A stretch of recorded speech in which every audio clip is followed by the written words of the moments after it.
people don't understand how the farming works. No.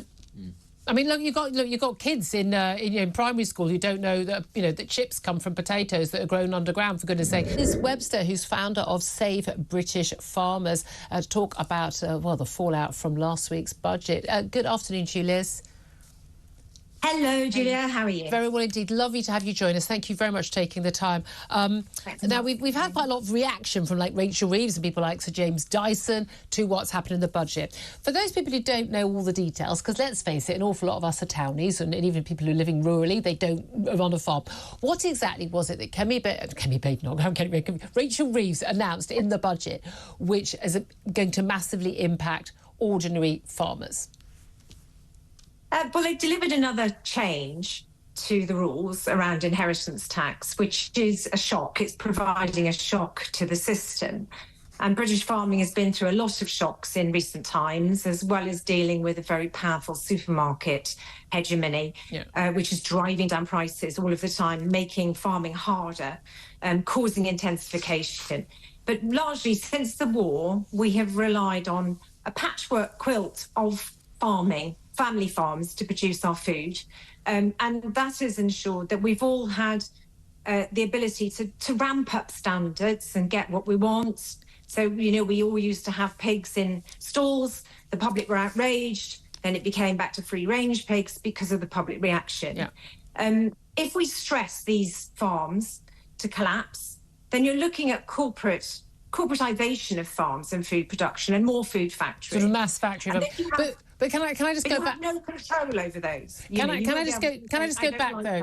Can I just go back, Liz? Crucially, the key difference here being that family farms were not subject to inheritance tax in the way that other businesses were. They were excluded, and they're no longer going to be exempt, and that's the crucial thing. But for farms worth, I think, over £1 million, but now there's a big debate over how many farms, what percentage of farms that actually includes. Some Chancellor Rachel Reeves saying it's just a few farms. Others are claiming, 7 out of 10 farms would be covered by that. So tell us why that would have such a big impact on farmers. Well, look, we used to be subject to inheritance tax. It was changed in 1992 by the Conservatives. So it really is the change of this, because it means that farmers have got to go out and get advice and try and protect against this, because they didn't have to. So it's the shock of that and the inconvenience and the cost of it on top of everything else. So what it means is that, yes, there will be distressed assets. Some farmers will think it's the final straw that breaks the camel's back, given everything that's going on. And so it shrinks the farming system, the family farm system, even more than it's been shrunk, which it has been shrunk a lot. So that is a change in our food system. As I said, it's not about me as an individual farmer. It's about our food system and our countryside. Because if you haven't got the farmers looking after the countryside, it's handed down generation to generation. Knowledge comes down from each farmer. And once they're gone, it's gone. And that is very sad. It's sad for our food system, our countryside, our public walks, our public health, and animal welfare, if you care about those, environmental issues. It's all of those things. We are guardians of the countryside. And also you do that really useful thing of providing us with food to eat. The mad thing, Julia, is that the millionaires, in inverted commas, buying up houses with a few acres are not impacted by it, and they don't produce any food. So they could bring in a tax, which is more related to whether most of your income is coming from farming rather than it actually being the value of that's it, because Rachel Reeves was saying we can't afford to have these people exempt, and we know that there have been a lot. You can always see there's these pop stars and big business people, and they're doing it around the world. They're buying up farmland and they're sort of becoming gentleman farmers, but basically an awful lot of it is a tax loophole. It's a way of not having your estate taxed to such an extent. But as you say, they could easily tackle that. I disagree with Dyson in particular. I did disagree with him very heavily on Brexit. But what he's doing for our food system actually is incredible. He's bringing in innovation. He's providing food sustainably for the country, and he's looking after the countryside. So Really what I would say to people is it is about all of us, not about individuals. Yeah. And it is about a food system. You either get your food from factories or from imports or from a sustainable way, which ensures that we continue to have a beautiful country. Yeah. And that's what I think is sad. If you look at Britain compared to America, it's very, very different. And that's what makes us feel proud about being British. Oh, which is, do you know what? It's one of those things, when you fly back over Britain, I mean, it just, I'm almost home, which is always nice. It looks, I mean, we talk about our green and pleasant land. It is so beautiful. The countryside is so beautiful. But again, that land is doing something very useful, and it is fascinating when we saw what happened when borders were closed, when there was a difficulty of getting, certain items around the world, how absolutely vital it is that we are actually for sustainable in food. Of course, we're going to import, our blueberries from Chile in the winter, etc. But actually, our ability to produce enough food to feed the country, especially in very, very dangerous times, as many would agree we're in now, would seem to me to be very basic. But I was saying earlier, don't worry, we're just going to put solar panels everywhere, lots of big wind turbines, and we'll eat those instead. Yes, indeed. But do remember that the countryside looks like it does because we farmed this way for thousands of years. And when it's gone, it's gone. And I think that's so heartbreaking for future generations. Yeah, absolutely. And also, I mean, the backbreaking work you guys do, knowing you're going to be able to hand it down to your children, your grandchildren, and you're living with a legacy of your family members, that's probably one of the things that gets you up in the morning at, 3-4 o'clock in the morning, the lambing or the, whatever you're doing. I mean, I don't think most of us would be willing to do it. Liz Webster, so appreciate you joining us, founder of Save British. Catherine's in Oxford. And Catherine, actually, you want to talk to us about something we're actually going to move on to in just a couple of moments in terms of the budget and the impact particularly on farmers. What do you want to say?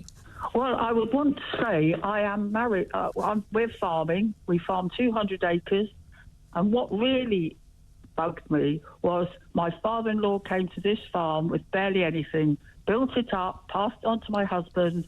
Then my son is with us, but he can't work with us every day because we can't pay him that much. Yeah. And I'm just wondering whether some journalists can actually say to this, Reeves and Darren Reeves, look, have you ever been round a farm? No. Do you know what the agricultural cycle is? No. Right? Nobody is asking these questions. Where did they get this £1 million?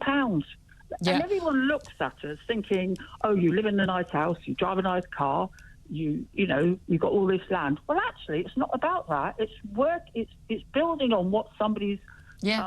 No, but also again that million, taxing, inheritance tax and the value of £1 million farm. Well, again, you must be rich. But again, there's an asset. But again, we've had this with all the fancy aristos going. Oh well, yes, we have this wonderful big stately home, but we can't actually sell it. We can't do. It's in the house. It's in the family trust or something. We don't actually have the money to even afford the heating bill for the kitchen. But this is the thing. Do you think that I mean, for me, as a complete townie, the Jeremy Clarkson series, The Farm, totally exposed how hard life is, how hand to mouth, how one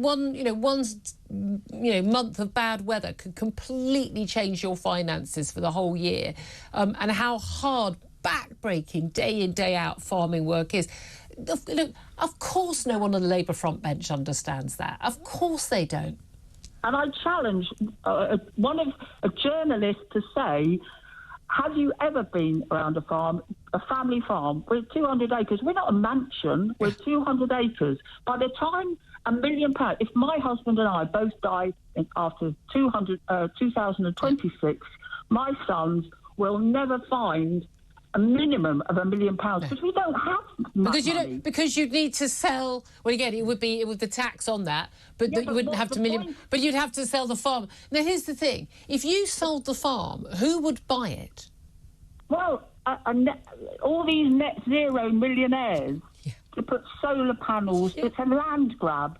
I just think anybody who's got anything, this government just has taxed in one way or the other anybody who is trying to create some, income. Yeah. And they don't realise that actually, how much is an acre of land? At 10,000 to 18,000, depending on where you are in the country. Yeah. Work that out. have to have machines to work. They're on lease. You have to use those machines. If we've got no land, we can't grow food. We can't have our animals out there. People don't understand how the farming works. No. I mean, you've got kids in primary school who don't know that that chips come from potatoes that are grown underground. I think we've got the government equivalent. They don't know. They've never run a private business. Any of these people, they certainly haven't run a farm. Had any clue? I haven't. But let's talk to the experts who have. Great call, Catherine. Look, I wish you the best. We're going to talk about this up next with the founder of Save British Farmers, Liz Webster. I'll get Benedict's thoughts on that when we've spoken to her. Hi everyone. My name's Spencer. I'm 19 years old. I'm not from a farming background, but I've been in farming since a very young age. And recently heard in the news, I'm sure as everyone has, about the new budget.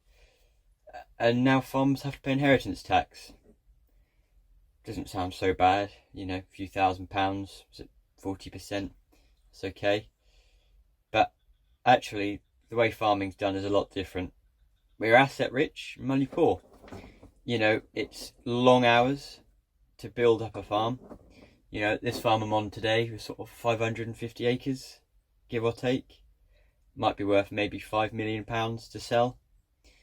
But it's the generations that it's taken to build that farm up. It's not just one rich man came in and bought the lot. It's a hard-working family farm. And I think the way we're going, there's going to be no family farms left, just mega farms. And I'm sat here wondering, what sort of future am I going to have in agriculture? Is it second most dangerous industry in the world? High suicide rates, long hours in the cab. I've been doing 18-hour days in this cab, days on end, weeks on end. What's it all for? At the end of the day, when my employer dies, hands the farm over to his son, he won't be able to afford to farm it. No way. Might have to pay about £1 million in tax. How do you earn that? How do you get that money back? You have to sell half the farm. And if you're left with 250 acres, it's just, for most arable farms, that's not worth farming. Just not enough acres, so he sells it. What does it mean if he sells the farm? Who buys it? Is it some great big mega farm with thousands of acres? Doesn't really, to the public that might not matter, but the conservation we do, the way we manage the hedges, the time that we take to look after our soils, and most importantly to me, the family aspect. When you join and start working for a family farm like I have, they took me in as their own, become part of the family. I get meals brought to me if I need to. We talk about our families, our lives at home. My son's birthday today. Oh, wish him happy birthday for me. Might buy him a card and present. We come to each other's birthdays. We go out for walks, days out. We're a family. And I think when you become a mega farm, you don't have a name, you have a number. And it's the one who did that many acres today. Not Spence, who lives down the road, helps us when he can. You lose that. And that's something I really don't want to lose. And I think I'm looking around and wondering, what's the point? What is the point? 3 generations to build this farm. Gone. In 1 generation. Just won't be able to pay for it. Another thing is the jobs that are lost. It's more than just the one farmer. It's the farmer, the farmer's son, and me. That's 3 already. What about the crop doctor, the agronomist, who looks after the fields for us? He's gone. There won't be a job for him here. The accountant, not to mention the future generations. There's another 2 generations waiting to farm here. Won't be anything left for them at this rate. And food security, out the window. Might be 500 acres here. Can live with about 500 acres. 5, 6, 7, 10,000 tonnes of wheat a year. But that's it. Every acre counts at the moment. There's more people in the world than there's ever been before. And there's less acres than there's ever been here before. Field here is worth about £9,000 to sell. Or you sell it for houses. Might get £500,000 for it instead. Not good. Not good.